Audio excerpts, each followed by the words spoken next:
We were till now we were studying what Newton's first law and how we took an example and how the motion of that example was governed, but we haven't discussed yet what motion really means. In simple words, motion means a moving object. We say that a moving object have motion. For example, a bike moving with a speed can be said that it has motion.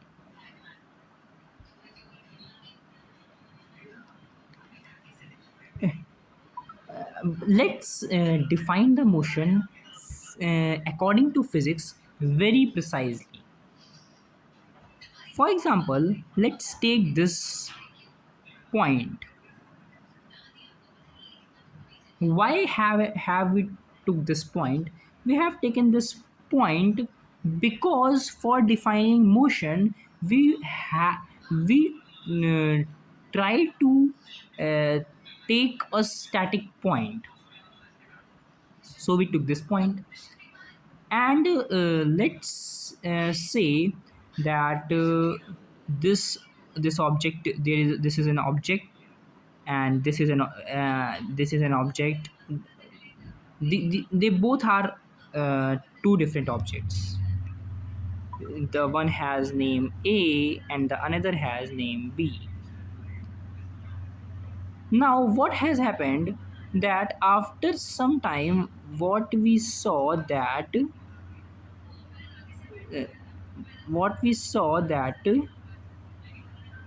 the object that was A becomes B, and the object that was B becomes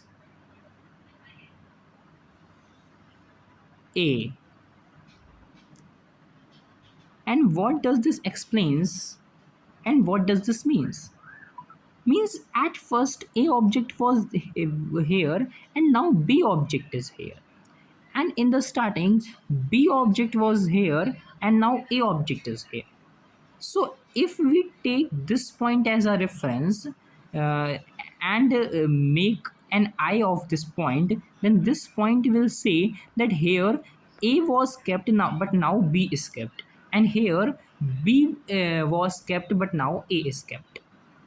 So A has changed its position and also B has also changed its position. What actually happened, maybe if we try to guess that maybe A has moved here and B has moved here. And this is simple thing which is called motion. Motion is anything that moves with a frame of reference. For example, let's take another example for a deeper understanding of the motion.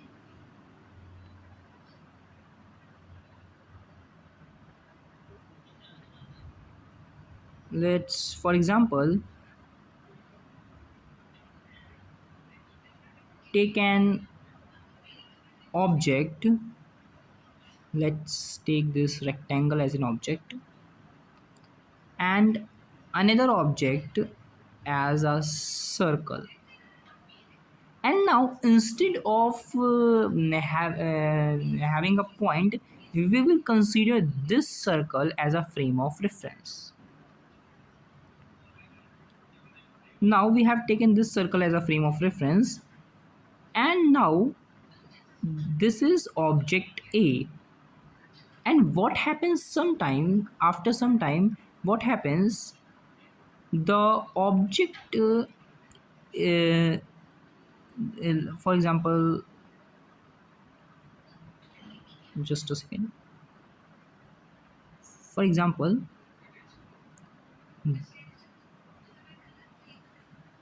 this is after some times what happens, the object A suddenly disappears from here and appeared here. So what does this object sitting can conclude, that he it can conclude that object A has moved because it has changed its position with respect to this object. Similarly, one more example that is very important to take to understand this concept better is, let's take a rectangle and a circle. Yes, let's take this. Let, for example, this object is uh, moving, and this object is also moving.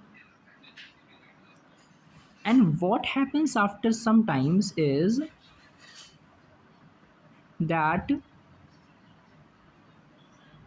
this object, the same object, the same object,